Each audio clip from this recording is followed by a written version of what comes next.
త్వరలో బుల్లెట్ రైలు ఆధునిక మౌలిక సదుపాయాల కల్పనకు యజ్ఞం చేస్తున్నాం. ఎక్స్ప్రెస్ వేలు, మెట్రోలు, ఎయిర్పోర్ట్లకు అనుగుణంగా రైలు వేగం పెంచుతున్నాం. చర్లపల్లి రైల్వే టెర్మినల్తో స్థానికంగా పారిశ్రామిక అభివృద్ధికి బీజం అంటున్న ప్రధాని మోదీ. ఢిల్లీ నుంచి వర్చువల్గా టెర్మినల్ జాతికి అంకితం. దేశంలో ఆధునిక మౌలిక సదుపాయాల కల్పన కోసం యజ్ఞం జరుగుతుందని, బుల్లెట్ రైలు పరుగులు పెట్టే చారిత్రక రోజు దగ్గరలోనే ఉందని ప్రధాని మోదీ వెల్లడించారు. అన్ని ప్రాంతాలకు అత్యధిక వేగంతో కూడిన రైళ్లను నడపడంతో పాటు ప్రయాణికులకి తొలి స్టేషన్ నుంచి గమ్యస్థానం వరకు మర్చిపోలేని ప్రయాణ అనుభూతులను మిగిల్చేలా సదుపాయాలను అభివృద్ధి చేస్తున్నట్లు తెలిపారు. హైదరాబాద్లోని చర్లపల్లి రైల్వే టెర్మినల్ను ఓఆర్ఆర్కు అనుసంధానం చేయడం ద్వారా పారిశ్రామిక అభివృద్ధి మరింత వేగవంతమయ్యేందుకు పునాదులు పడబోతున్నాయి.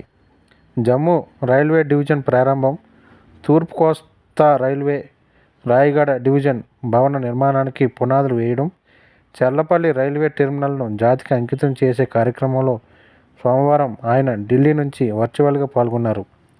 ఈ కార్యక్రమంలో తెలంగాణ సీఎం రేవంత్ రెడ్డి వర్చువల్గా, చర్లపల్లి టెర్మినల్ వేదికపై నుంచి గవర్నర్ జిష్ణుదేవ్ వర్మ, కేంద్ర మంత్రులు కిషన్ రెడ్డి, బండి సంజయ్, సోమన్న, రాష్ట్ర పరిశ్రమల శాఖ మంత్రి శ్రీధర్ బాబు, ఎంపీ ఈటెల రాజేందర్ తదితరులు పాల్గొన్నారు. వికసిత్ భారత్లో రైల్వే అభివృద్ధి కీలకం. ఈ సందర్భంగా ప్రధాని మాట్లాడుతూ, వికసిత్ భారత్ సంకల్పంలో రైల్వేలు ప్రగతికి కీలకం. రైల్వేలో సదుపాయాలు, యాత్రికులకు సౌకర్యాలు, దేశంలో అన్ని ప్రాంతాలకు రైల్వేతో అనుసంధానం, యువతకు ఉద్యోగాలు అనే 4 అంశాలపై రైల్వేను అభివృద్ధి చేస్తున్నాం. ఉత్తరాన జమ్మూ, తూర్పున ఒడిశా, దక్షిణాన తెలంగాణ ఈ ప్రాజెక్టులతో ఆధునిక ప్రగతికి బాటలు పడ్డాయి. జమ్మూ డివిజన్ ద్వారా హిమాచల్ ప్రదేశ్, పంజాబ్, లేహ్, లద్దాఖ్ ప్రాంతాల ప్రజలకు లాభం చేకూరుతుంది. ఒడిశాలోని 70,000 కోట్లతో రైల్వే ఆధునీకరణ జరుగుతుంది. దేశంలో ఇప్పటికే 50 రూట్లలో వందే భారత్ రైలు ప్రారంభించాం. ఇటీవల వందే భారత్ స్లీపర్ రైలు ట్రయల్ రన్ను గంటకు 180 కిలోమీటర్ల వేగంతో దూసుకెళ్లడం చాలా సంతోషంగా ఉంది. ఇది కేవలం ఆరంభం. తొలి బుల్లెట్ రైలు పరుగులు తీసే రోజు ఎంతో దూరంలో లేదు. ప్రయాణికులకు చక్కటి అనుభూతిని కల్పించే లక్ష్యంతో 1300 అమృత్ స్టేషన్లను అభివృద్ధి చేస్తున్నాం. గత 10 ఏళ్లలో రైల్వే కనెక్టివిటీ పెరిగింది. కొత్తగా 30,000 కిలోమీటర్ల రైలు మార్గం వేశాం. వేల సంఖ్యలో ఆర్యుబీలను నిర్మిస్తున్నాం. విద్యుదీకరణలో 100% దగ్గరలో ఉన్నాం. కవర్ ద్వారా రైలు ప్రమాదాలు తగ్గిస్తున్నాం. సరుకు రవాణాకు డెడికేటెడ్ ఫ్రైట్ కారిడార్ నిర్మిస్తున్నాం. దీనివల్ల సాధారణ రైల్వే ట్రాకులపై ఒత్తిడి తగ్గి హైస్పీడ్ రైళ్లను నడిపించే అవకాశాలు పెరుగుతాయి. రైల్వే ద్వారా మేక్ ఇన్ ఇండియాను ప్రోత్సహిస్తున్నాం.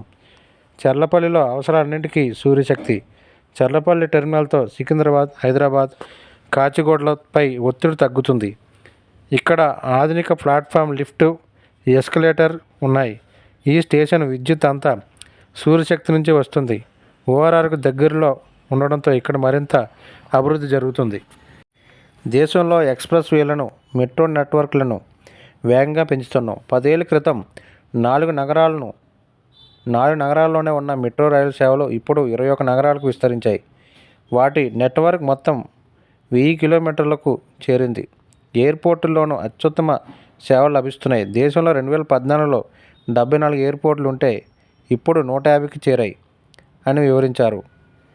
రైల్వే అభివృద్ధితో ప్రజల జీవితాల్లో వెలుగులు వస్తాయని, గ్రామీణ పట్టణ ప్రాంతాల పారిశ్రామికీకరణ జరిగి సాధికారత సాధ్యమవుతుందని గవర్నర్ జిష్ణుదేవ్ వర్మ తెలిపారు. చర్లపల్లి రైల్వే టెర్మినల్ ప్రారంభోత్సవంలో ఆయన మాట్లాడుతూ, ప్రయాణ సమయం తగ్గించడం, ఆర్థిక వృద్ధి, పర్యావరణ సుస్థిరతతో రైల్వేలు ముందున్నాయి. ఇప్పటికే వందే భారత్ రైలు ప్రారంభించారు. అదేవిధంగా మారుమూల ప్రాంతాలకు సైతం రైల్వే మార్గాలను విస్తరించాలి. చర్లపల్లి టెర్మినల్ను నిర్మించిన దక్షిణ మధ్య రైల్వే అధికారులకు అభినందనలు అని అన్నారు.